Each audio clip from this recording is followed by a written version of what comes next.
Naman, ang request ni Pipita. Aha! Yes! That's my request. Ano Yes. ba ang request mo pala? Bagnet kare-kare. Para dun sa mga food explorers natin na hindi pa nakakagawa sa bahay, pinalalambot muna ito. Ang technique kasi dyan is mas maraming bawang, luya ng kaunti, pala.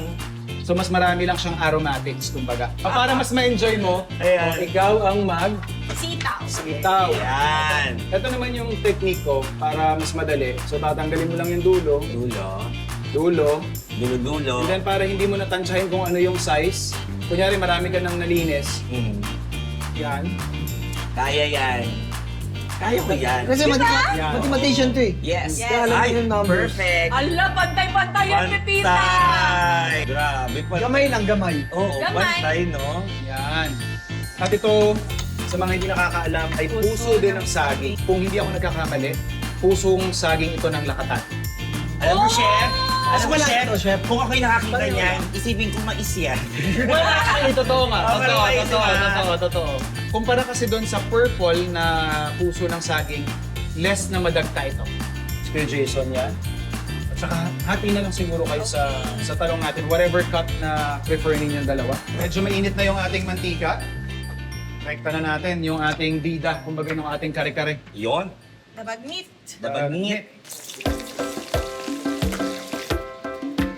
At biglang nagkaroon ng moment of silence sa set para siguraduhin pantay-pantay ang hiwa. Dapat ginagawang busy, sarili para yung bibig tahimik. O kaya bigyan lang ng nguyain. Ay, ang galing, oh! Ala! Wow! Tapos yung ating atsuete, dahil pampakulay siya, yung ating excess oil kanina, habang mainit pa siya, ilalagay ko na to infuse color and flavor. Yan. So, set aside lang natin, yan yung gagamitin natin pang finish later on. Ilagay ko lang yung ating stock. Ito yung pinagpakuluan ng ating baboy.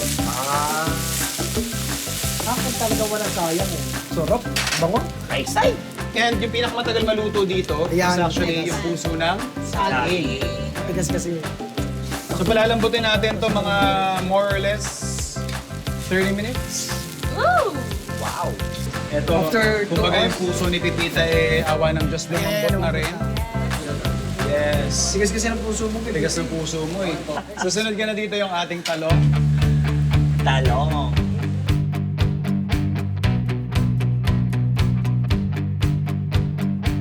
And then, Bagong ba yung alamang? alamang, Alamang yan. sa atin kasi ang bagoong is bagoong isda. Pag sa Katagalugan kasi, ang bagoong is alamang.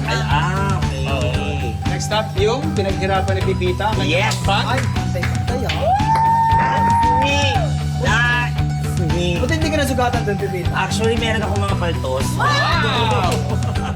And then, yung Ayan nagpapakari-kari sa kanya, yung ating giniling na mani. Kung wala man kayong time para pumunta sa palengke para magpagiling ng mani, blender, pwedeng-pwede na. Yep. Di mo pala sila ganun pampalapot, lumalapot na. Actually, yes. Since Dahil sa peanut. yung peanut natin, mas marami kumpara dun sa ratio ng ating mga iba pang ingredients. Yan, lumapot na siya. And then, para lang din mas lumalim pa yung lasa niya, we are gonna put in The real toasted garlic. Garlic.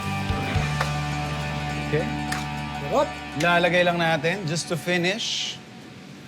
Ayan, yung mga tinagtad ni Kuya Jason. Yung stem kasi Crunchy.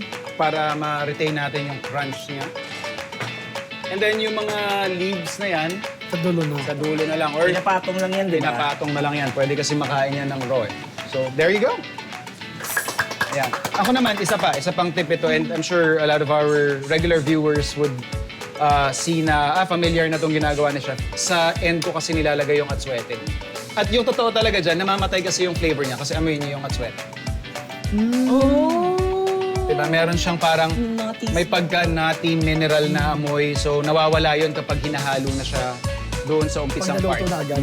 Ay, Pag Aroma because of the aroma. Yes. Alright. So, yan na siya.